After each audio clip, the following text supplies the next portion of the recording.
Welcome back to the O Show, everything crypto and NFTs every day. I'm WendyO, and we're going to be talking about the Ripple versus SEC update, and could we see XRP at $2 soon?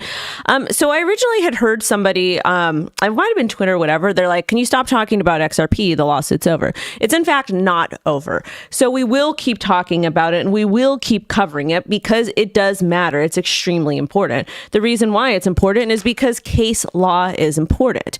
We're still in the very, very early phases of crypto getting some sort of regulation in the United States of America, and that's why it's so crucial this election to vote for somebody who's pro crypto if you're somebody who wants crypto to sustain. The reason why I say pro crypto is because when people get access to more money, they have access to better products and services, which in turn allow them to provide for their families, have a better quality of life. Not listen to people like Nikki Haley that says you're going to have to work until the day you and also too, you can give back to your communities. Like that's the way that America used to be. Okay. So it's very important to educate about case law, to talk about what's happening, because this impacts crypto and impacts crypto on a global scale. Because what a lot of these public servants end up doing is they end up essentially taking laws from different places or ideas, and then they start instituting them elsewhere. So it is what it is. And that's why we're going to continue to talk about it. Case law definitely matters. The Ripple case outcome is going to impact the Binance case, which is going to impact the Coinbase case. It's all directly related and is what it is. So we're going to keep talking about it. Also, too, Lo's going to be really happy. I told her, I was like, yeah, some of my audience members are changed their names to booty heads. And one of the guys, Brian, he changed his name to Brian Bootyhead, and she thought it was so hysterical and she wants to see it. So I'm going to show that to her when she gets home before we go to dance, I think, today. So I'm going to show that to her. She's going to laugh. She thinks it's absolutely ridiculous. Some of the stuff she says is super cute, too. Like, she's just so funny. Like, my kid, she's hilarious. Like, and I wish I could dox her. I wish you guys could get to know her a little bit better because her personality is just so funny. Like, I'm sassy. I've got a big mouth. I talk out the side of my neck. She does the same thing, but it's just cute. Like, I don't know. And it's not that she's a brat. It's more so she's very confident. And you have to remember she's 7 years old. So kids are still trying to kind of find themselves. But my daughter, she's very confident. She's very assertive. She has no problem telling you no or no problem being polite about it. I teach her to set boundaries, but with respect. So she's going to love the booty head thing. And then in regards to Rand. So basically what happened with Rand is that yesterday's live stream, because he goes on like way early because I think he's like in South Africa or something. I don't freaking know. So anyways, he went on and he was like, Wendy's not scared. If Wendy's not scared, the market's fine. Like just kind of taking a little dig at me, but it was a fun, playful dig. He and I are both on the Killer Whale show and we had a lot of banter back and forth, literally banter. See how I plugged your show, Rant? Sorry, my nose is running a bit. But yeah, it was just fun banter, just being ridiculous. So but shout out to Rand. Rand's a very, he's my enemy. He's my arch enemy, but not in a mean way, more in like just a social media way, is what it is. Cool guy, family guy, got a great show. Shout out to him and shout out to the banter community. But if you guys don't see me messing around with people, come on. I do it with the Altcoin Daily Boys all the time, like especially on Twitter. Like I just harass them because it's funny. And then sometimes I'll text them and be like, why didn't you respond to me? Just because it's fun. Same with like Tom Crown and Tyler and a lot of the other guys. We just play around. And yeah, but let's go ahead and talk about XRP. My nose is running so bad. I don't know why. Can somebody go catch it? Ooh. Anyways, I'm a nerd. What was I going to talk about? Oh yeah, let's go ahead and get into the nitty gritty of the thing of your mom.com. So first and foremost, let's take a look at the crypto markets. Oh my God, the market's up. Oh my God, the market's up. The reason why the market's up is I would imagine Bitcoin is holding on to $40,000 support and kind of consolidating. So let's take a look. And this is why I wasn't too terribly bearish on alts. This is why I like to set limit orders. This is why I like to pay attention to the dips. You should always consider chasing red candles. Chase those little bit of a dippies, okay? Also, too, my nose is running. Can somebody catch it? I don't know. We'll catch it. Lo's my bestie. I actually have no social life outside of like work events. I don't really go anywhere or do anything. I just sit at home with my kid. because that's what's fun to do. But anyways, taking a look at the weekly chart. Again, we peaked. We got that swing wick high, 48.7. And Bitcoin, even though we did get a dip close to my target, about 37.3, we got to about 38.3, which is about $1,000 difference. And we're kind of holding the line on $40,000. However, we're still looking pretty bearish with the indicators. Market Cipher, which I've got a link down below if you guys want to use it. It is indicating a little bit of a bounce here, but I don't know. It might not be enough. And then we're getting so close to getting that bear cross on MACD. Now, taking a look at the daily looks pretty gnarly, but we did hold on to the EMA 100 and we're popping back up. So we're going to be struggling a little bit. But again, I really need to see a flip above these heavy EMAs. We've got a heavy EMA resistance over here at about, see a flip above 43.2 would be nice. Now, taking a look at the 4-hour chart. 4-hour chart is bouncing. We created a little bit of a bottom here, so let's see exactly where we end up. But again, the 43.6 is where I would like to see. Also, too, if you guys would like to trade with me, you can go ahead and use my Coinbase ref link. For those of you that are in the United States of America, they're currently doing like a $200 little bounty thingy. They also have a Web3 wallet, so you do not have to leave your crypto assets on the exchange, but you do need to read the terms of services and understand not your keys, not your coins. Coinbase is probably a really great place that you could go to dollar cost average and then move to cold storage elsewhere. Also, too, if you want to be a degenerate with me, you can trade with me on phemex. All the RefLink money we get, it goes to support the channel, make payroll, and all that stuff. So when you guys use my ref links, you help me out and help the awesome people that help me get the show on the road, because I can't do it all on my own. I do everything in my personal life alone. So it's nice to have some help here and there. But anyways, that's what's going on with Bitcoin. I'm not seeing to me, it's just going to be a bunch of sideways, which is perfect for alts because alts will eventually do well. I know a lot of people are super frustrated with XRP price action, but one of the things you guys have to remember is the XRP community was absolutely robbed by the SEC last cycle. And in addition to that, XRP is a banker coin. It's a banker coin. So you're not going to see I think they want it to be stable essentially. Who knows? I don't know. But we did get a really beautiful bounce on the trend line here at about 49 cents. Which was good. So we got a little bit of a bounce there at about 49 cents and we're on our way up. So that's good. Hopefully we don't break down below between 48 cents. So let's get into the first story over here. I think we'll talk about grayscale a little bit. But anyways, let's get into XRP. So this is from Mr. James K. Phelan. He is a defense lawyer, former federal prosecutor, not your attorney. All right, so the SEC has filed its reply in further support of its motion to compel. So let's go ahead and read and see what this means, because this could be some good information. So in response to Ripple's recent objections, the SEC has defended its stance. In reply to Ripple's claim of untimeliness, the SEC says such challenges are normal in securities laws. They emphasize the importance of post-complaint facts for fair resolutions. They countered Ripple's belief that this information doesn't affect legal decisions.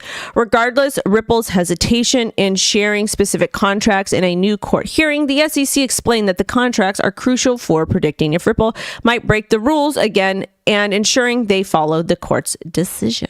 Raising concerns over Ripple's argument that the finances don't matter to the penalties it faces, the SEC cites older cases where defendants' wealth influenced a punishment.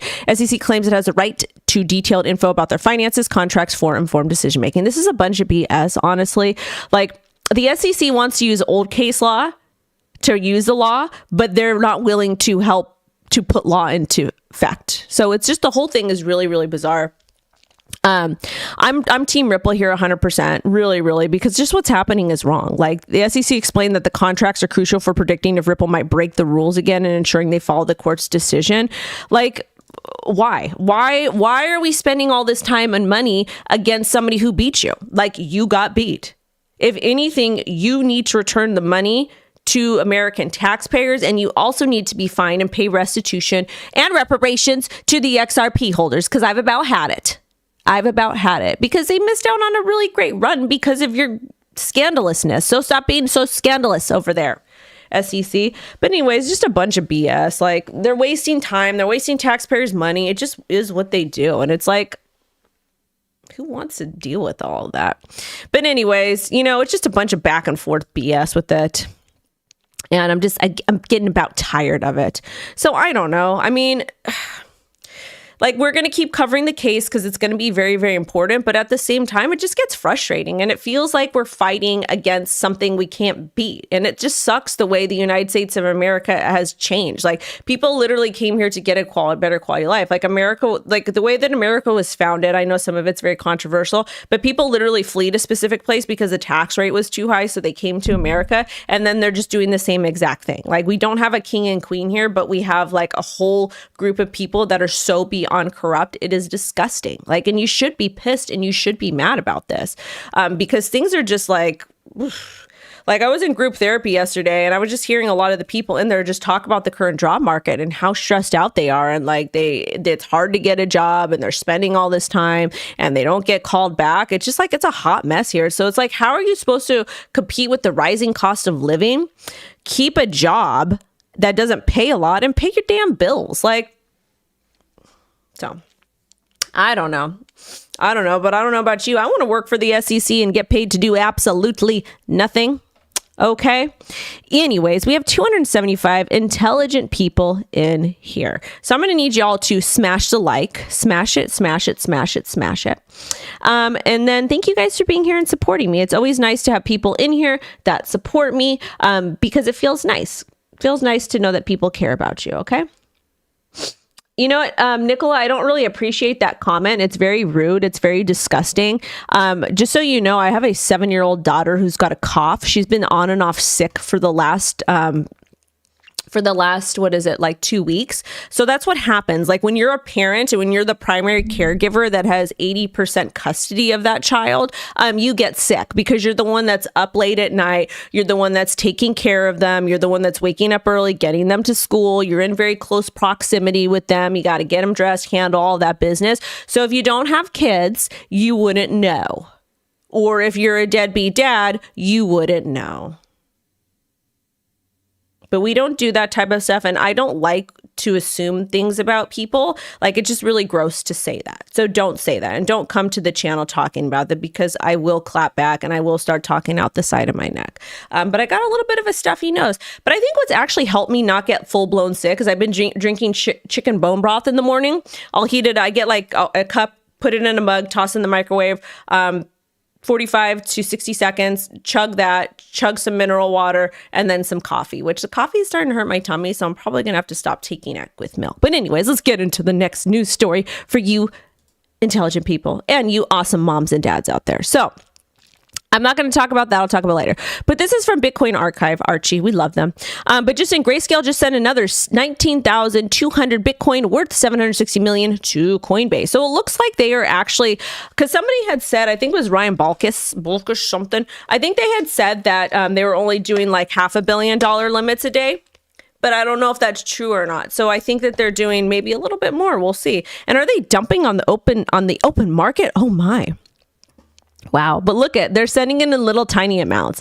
900, 653, 414, 877, 400, 900. Ooh, a big one right here. 1,000. But anyways, it's sent to Coinbase Prime. So hopefully it's done OTC. I don't know. I haven't really looked into it. I don't really care. But it's the Coinbase Trust, or excuse me, the Grayscale Trust. And basically they're doing this. We talked about it yesterday. I was on a couple spaces yesterday about it. But what they're doing is they're essentially winding down some of that trust, and then they're going to convert it over to the Bitcoin spot ETF. And we wouldn't have the Bitcoin spot ETF. It was not for Grayscale stepping up in court. But again, Grayscale and all those guys, they're like traditional bankers, whatever it is, what it is. I'm just trying to grift here as ethically as possible. And make that money when we get that pump and dump on BlackRock. Because once after this cycle is over, I'm going to still hold a little bit of crypto, but I'm going to buy real estate. I told you I'm going to buy a property in Topanga Canyon. I want to buy some land somewhere, buy some water. And I want to buy a house because I think we're going to go to, I think me and Lo, I think we're going to end up going to like Nevada just because of the taxes situation and stuff, because I got to grift ethically. And then like somewhere else. I don't know, but that's what I would like to do. That's what I would really like to do. But I really like Topanga Canyon. It's probably my favorite place in LA County. But anyways, that's what's going on with the grayscale. So I don't know how much more crypto grayscale Bitcoin has to send over, but we should expect price to not pump significantly until then. But anyways, so today is the biggest day yet of GBTC liquidations. The assets under management will be dwarfed by BlackRock sooner than expected. BlackRock now holds 44,005 Bitcoin worth over 1.75 billion for their spot Bitcoin ETF. And a side note here is that eight ETFs added 10,690 Bitcoin, 428.6 million on January 23rd, of which BlackRock added 4,079 Bitcoin, 163.6 million. And I'm going to give you guys another Bitcoin ETF update. But do you guys see what's happening? And I know my audience gets it because y'all are smart, but do you not understand what BlackRock is doing? BlackRock, and mark my words, BlackRock will be the largest Bitcoin holder one day. It's going to surpass MicroStrategy. It's going to surpass Satoshi. They're going to surpass everybody, and they're going to have control. And Bitcoin will not, our option to opt out with Bitcoin will no longer be an option. But we have let the big boys in. This is all public now. And this is absolutely, completely against Satoshi's original vision. Like, it's just really sad, but it is what it is. So we have to grift ethically. Really, really, really going to have to. We have 325 beautiful people in there. We only have 126 likes, so go ahead and get that up to 269. That would make Mama happy. But where are you guys checking the grayscale buy sales? Thiago, we're checking. I'm actually pulling. I'm pulling from Twitter. Mike says Colorado has the third lowest property tax in the country. In fact, I have a cousin that lives there. Gamer says GBTC sells their Bitcoin to Coinbase, BlackRock, Fidelity, ARK, and then buy the Bitcoin from CoinDesk through OTC. Eventually, the Bitcoin reserves in coin will dry up. Supply shock incoming. Ooh, I absolutely love when Gamer drops alpha here because he's very, very helpful. Very, very helpful.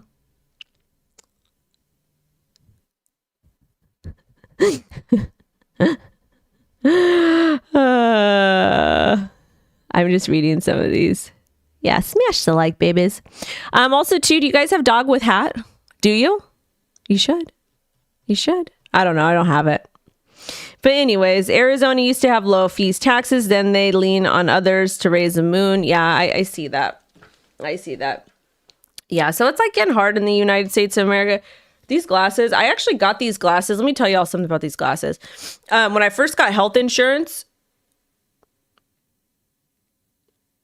let me figure out how to frame this properly without throwing anybody under the bus.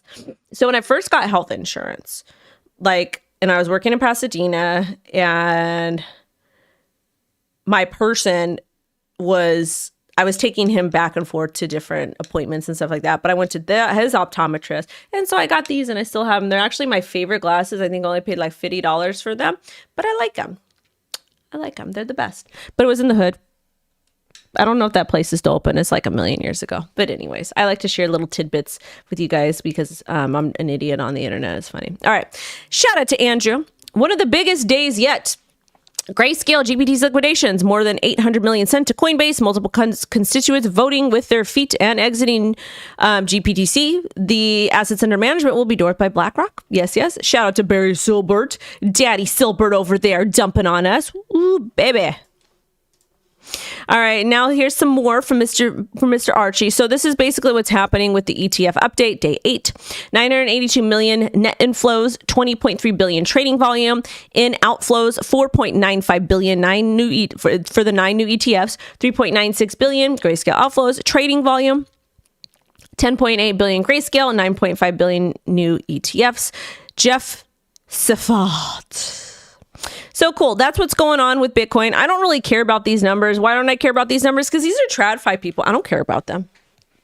Why would I care about them? They're not adding value to my life, so why should I care about them? I don't. I don't.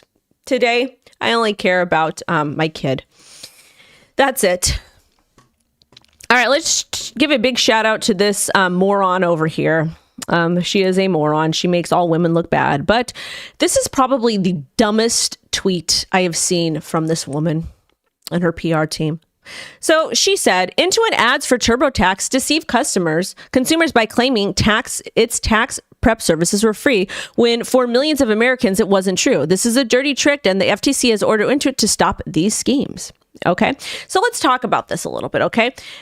Miss Warren, this is no different, baby. This is no different than the banking system, okay? The banking system advertises all this trash to people. Predatory mortgage rates, student loans, all kinds of crap. And you don't say nothing about it. But you're going after a tax company, okay? And this is the thing. Like, I think that these tax companies, they suck. I hate them. I hate paying taxes. But at the end of the day, they have to pay. Like, we need these types of services because the IRS is not set up to be competent enough to do our taxes for us. And it's not set up that way. And I think probably the biggest scam ever is the fact that you pay taxes. The IRS will tell you when you owe taxes, but they don't do your taxes for you. And we have to actually go out and pay taxes. Like, I hired this one tax firm that absolutely screwed me. I paid them $30,000 and they didn't even file the damn taxes correct. Okay.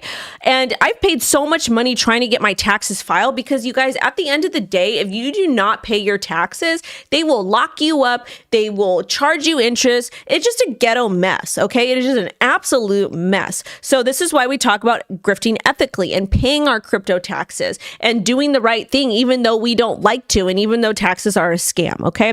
But the fact that Elizabeth Warren is going after these large corporations, which is going to ultimately impact their bottom line. So this is the thing. I don't necessarily like large corporations, but my problem right now is that jobs are scarce in America. People are struggling to get by. And even though the corporations are complete a-holes, like the upper corporations, the big ones, but at the same time, like, if we keep attacking these companies, how are they going to pay their employees?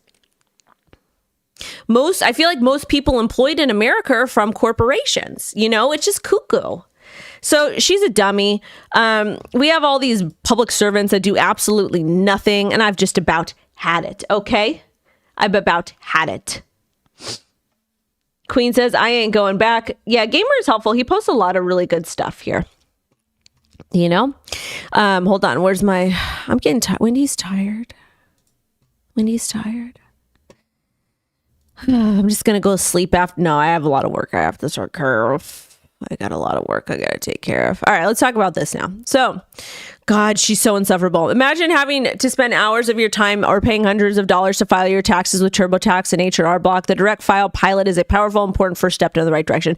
This right here, and I told her, I said to Warren and Miss Yellen, so you will be putting people out of a job and we still have to wait hours on the phone for no one to answer and then still have mistakes. So this is the thing.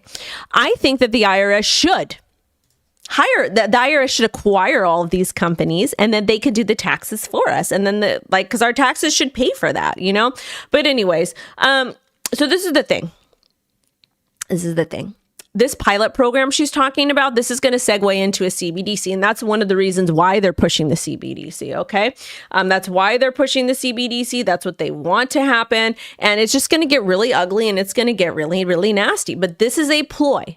Mark my words. This pilot program is going to be a ploy for a private CBDC that's going to be predatorily forced on all Americans, and they're going to market to you that it's going to be for inclusion when in fact it is not. They are just going to continue to oppress you. But the way that they're going to be inclusive to everybody is we're all going to be equally oppressed together. Yes. So F them. F both of them and their horrible haircuts. All right. So this right here for Core Scientific. So Core Scientific got out of Chapter 11 and they've emerged and it looks like they are back in business. This is going to be a little bit important over here. So Core Scientific operates mining facilities in 5 states and they plan to increase the total mining capacity by over 50% in the next 4 years as it intends to deploy new Bitcoin miners. Eric Weiss is the founder and chief investment officer of Blockchain Investment Group, and BIG is the hedge fund of the fund that identifies, evaluates, and manages investments in hedge funds that invest exclusively in blockchain protocols, tokens, NFTs, DeFi, Metaverse, Web3 platforms, and crypto. So this is good because they're coming out of bankruptcy. So this is good. Fantastic. And it is a public company. So I guess this might be a happy way of ending Chapter 11 bankruptcy. But anyways, we got to do a little bit of promoting over here because our partner Shrapnel, they've got a lot of really cool stuff going on. And as always, you guys, when we have partners, it helps support the channel. It allows me to be a stay-at-home mama and to bring you guys the best content. So thank you so much, Shrapnel, for being our partner on the show. Okay. So I'm gonna go ahead and read you a little bit of stuff, what they got going on here. So apparently with over here, this is for operator holders play test. So operator NFT holders can participate in a pre-STX launch play test, and the session will be tomorrow. All you need to do is link your wallet holding an operator NFT to your Shrapnel account and fill out the Google form. If you want to participate, they have everything you need to know in a thread plus instructions. So they're going to have a bunch of information for you if this is something that you all are very much interested in. Plus, they're also going to be having the Valorant and Shrapnel Community Tournament, SEA. It's going to be on the Blue Mint platform, and it's going to be actually tomorrow, January 25th, 2024 at 8 PT GMT plus 8. Time zones are super confusing. And also, too, the prize pool is going to be $1,050 distributed to the top 3 teams. So if you're somebody who's interested in gaming, check them out. If you're somebody who is interested in gaming but hasn't taken a deep dive into the NFT GameFi space, I recommend you take a look at Shrapnel because the games this cycle are actually doing a lot better than last cycle, and Shrapnel is doing a great job. So thank you, Shrapnel, for partnering with us. Now, let's talk about Magic Eden. This is a very long thread. I'm not going to read all of it to you, but Magic Eden is actually taking the NFT space by storm, okay? So basically, they announced a new rewards program to give back to Magic Eden OGs, collectors, creators, and degens alike. They're basically launching a cross-chain NFT rewards program. It's going to start on Solana, and the special Solana OGs reward on February 2nd. They have a Magic ticket inclusion, and the details will be coming soon. But they're basically going to prioritize Magic Eden use, daily Magic Eden use. Plus, they have wallet integration, and their long-term vision is striving for 100% open source, community-driven NFT access. And the community involvement, the protocols was handed to non-fungible DAO for the NFT token holders to contribute. And basically, they are eventually going to plan to expand to Solana, rewards to Solana, Bitcoin, Ethereum, Polygon. And one cool thing about Magic Eden, have I used Magic Eden? I don't know, but they're just a lot more innovative than OpenSea. Like OpenSea seems just like a big corporate, like super whitewashed and just like, I don't know. OpenSea is like not my favorite, but they're tried and true. But I love to see this type of competition in the industry. I think it's absolutely fantastic. So I'm very much here for this. And shout out to Magic Eden. I'm not a part of it, but I'm happy for everybody that is a part of it. I think it's the best in the West. Okay. All right, let's get into the next thing of the thing. Okay, we're going to do a little bit of shilling over here, okay? Well, actually, this is kind of about SQUIDGROW too, but if you guys don't know what the Reaper ecosystem is, they are just, it looks like a bunch of degens, but apparently 50% of the tokens allocated for a system-wide airdrop to the following token holders. So if you are holding any of these tokens right over here, this is important. SQUIDGROW, Gone, Polygon, Savian, Pepe, Polydodge, Kulo Expert, and I can't pronounce that, but I hold SQUIDGROW. I also hold Kulo because I'm Italian and we love the Kulo. So this is something, you guys should definitely be following them in my personal opinion. And also too, I'm going to read a little bit of, we got a little bit of a really cool update. So anyways, and I've told you guys too, the reason why I'm talking about Reaper is because I really think that when we start to get cuckoo again, crazy with the markets, I think we're going to see a lot of liquidity move over to Polygon from Solana. I'm not saying I'm not saying Solana is not going anywhere. I am simply just saying that we're going to see some stuff merge over to that ecosystem. Remember, in 2024, we have so many chains that we didn't have before. 2017, you had Ethereum and like Bitcoin. In 2022, you saw like Ethereum go absolutely crazy. And then we started to see new chains pop up like Avalanche and Solana and all that stuff. And now we have so many different chains. And now people are starting to be degens on the layer 2. So again, I'm not saying to ape into anything. I'm just saying to start paying attention to this stuff a lot more. Okay. But anyways, we got some news for our partners over at SQUIDGROW too, because they've been doing some things. Okay. Also too, they're using or excuse me, they're using Nox Locker to lock the liquidity. And Nox Locker is built by SQUIDGROW, and it is a key piece in the bigger picture of what's happening here. So the fact that they're actually locking up this liquidity makes me feel a little bit better about some of these meme coins. And again, you guys, like when we're talking about, and again, SQUIDGROW is our partners, and I've told you that they've been working on things like Fort Knox Locker is one of those things. And there's going to be, I'll tell you the areas. So SHIB, don't get mad at me, but I would pay to, SQUIDGROW is going to be focusing also on privacy, entertainment, and making things very, very easy to use for people. They're going to be building things that are actually, that do have use case for them. So in Fort Knox Locker, that definitely does. And I love to kind of see it with this degen ecosystem, even though SQUIDGROW is more than just a meme coin. But shout out to the SQUIDGROW community. They were also the ones that let me know about RAND too, which was super funny. But again, this is actually, you're actually seeing a project build great things. So this is fantastic. Next, let's talk about this degen over here. Let's talk about Daddy Cheeto Puff.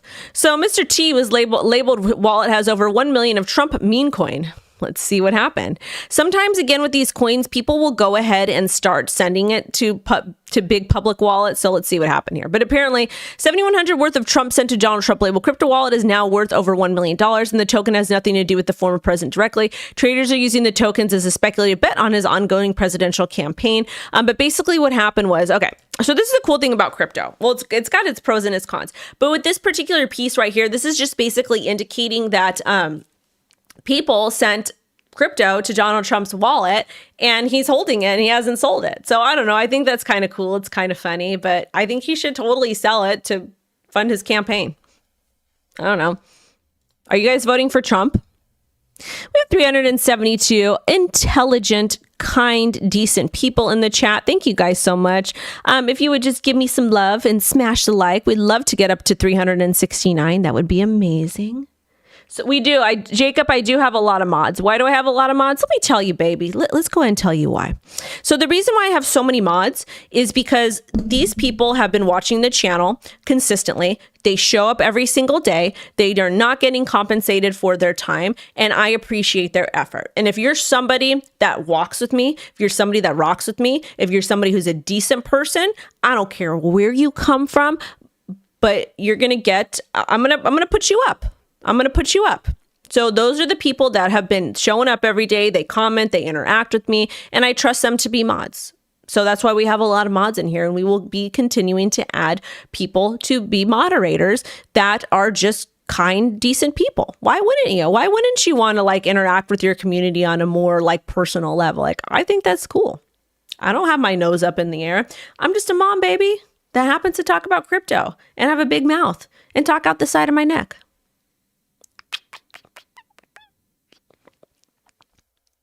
All right, let's get into the next story. Okay, Solana. So apparently dogwifhat soars 30% on the bitget listing, Sol and Bonk C gains. Woo! Woo, baby, woo! All right, let's take a look at Solana really quick. WendyO Capital has acquired more Solana. What the hell is happening with pepe coin? Oh yeah, pepe is going to pump again. It will. I don't know how far this S bag is going to dump, but look at this. This is going to pump again. Yeah, it's going to pump. It's got to bottom out. They're at a really important area of support over here. Hopefully it will bounce soon, but it looks like hot garbage, so it may dump a little bit more. We may get a little dumpy dump to like 80 over here, but this sucker is going to pump again. It's going to do something like this, I think, because it's a really popular meme coin. I want to take a look at Solana really quick, and then we'll read this story.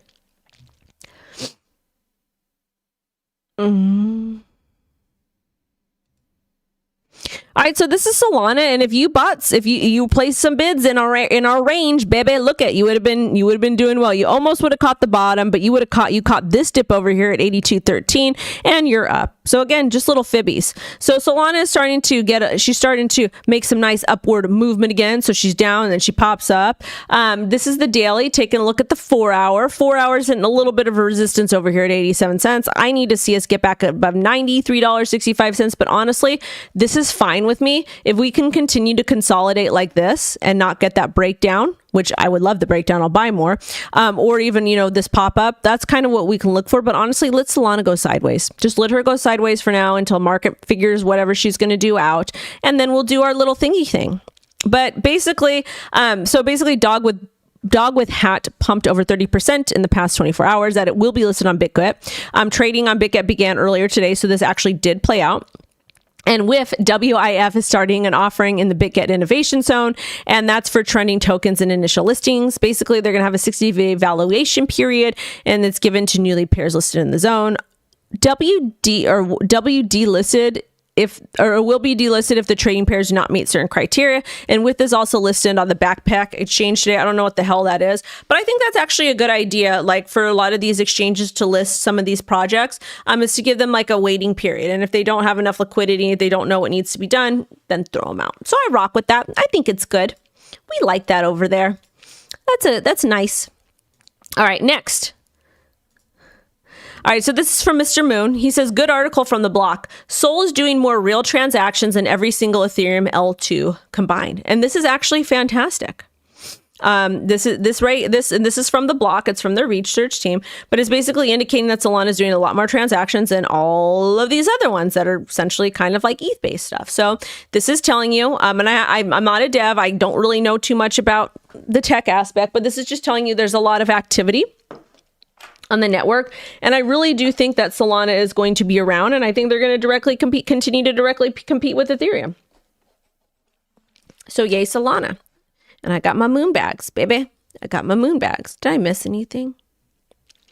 Oh, also to you guys, the Solana Foundation introduces token extensions. What is this? Let's go ahead and read this, okay? So, basically, it has more control over the tokens. Well, I got to read this first, okay? Businesses can now add specific rules to their tokens, like checking, transfers, and charging fees. Useful for stablecoins, it provides features like hiding private info during transfers. It gives flexibility to token creators to follow rules in changing legal environment. This is interesting. I don't like it because it's not decentralized, but I also like it because I know it's a valid use case that businesses are going to need later. And I can see this working well in healthcare, very much so. So that CBDC is coming, babies. It's coming. So I don't know. I'm going to keep loading up on Solana. Oh, and it wouldn't be the O show unless we talk about what happened. Apparently, the Saga Mobile DAO team claims that someone stole project funds from a multi-sig. Oh, Lord. And I love that Brooke Lacey, my girl, she posted this over here. She's like, how? And she's a technologist. She's freaking awesome. But let's go ahead and read what happened. So, a hacker stole all the tokens belonging to a member of the Saga Mobile DAO. It's a community-run fan club for Solana's Saga phone. Suffered a remote hack to their personal PC that drained theirs and the group Sol. The Sol had been held in a wallet meant to have multi-sig protections, but did not. So again, bad OPSEC and human error. Crypto isn't a scam. There's bad people in the world, and they just didn't practice good OPSEC, or that person is a scammer. I don't know enough about it, but just be really careful. And one of the things I want to remind you guys, if you're going to invest in a project with the multi-sig, go do some research on that. Make sure these people, these discododos know what they're doing. Please. Please, because we don't need no more drama. You don't need any more drama. You don't need to lose money, baby. You don't need to. Anyways, let's get into this one. Oh, shout out to hbar. So hbar is now connected to 30 million plus active users via MetaMask Snap. Basically, they're going to have a little bit of a notey note about this community thing. But MetaMask Snap is a plugin that provides access to MetaMask's 30 million monthly active users, and it's available on Hedera. It extends the functionality of MetaMask by enabling devs to create custom plugins. The newly launched Hedera wallet Snap enhances overall use experience while streamlining the process for devs who can now easily integrate Hedera's functionality into MetaMask-based apps. This is actually a really great partnership. I'll probably make a TikTok about this. Why is this a great partnership? Well, this is a great partnership because people love Hedera, and people also love MetaMask. Again, MetaMask is not a cold storage wallet. It is a hot wallet. There's a lot of risk associated. You could back it up with the ledger treasure, all that business, okay? But moral of the story over here, this is how adoption spreads. Like, everybody loves MetaMask. MetaMask is almost a household name. So the fact that they've kind of done this partnership is really, really smart. And I think it's actually smarter than creating their own browser plugin. If they do have a browser plugin, I'm not really aware of it because I don't really like dabble too much in the Hedera ecosystem. But I think that that's really cool and it's really smart. It makes a whole lot of sense to partner with somebody on that aspect. That's just my opinion. Let's go and take a look at hbar. Let's go and take a look at hbar, my loves.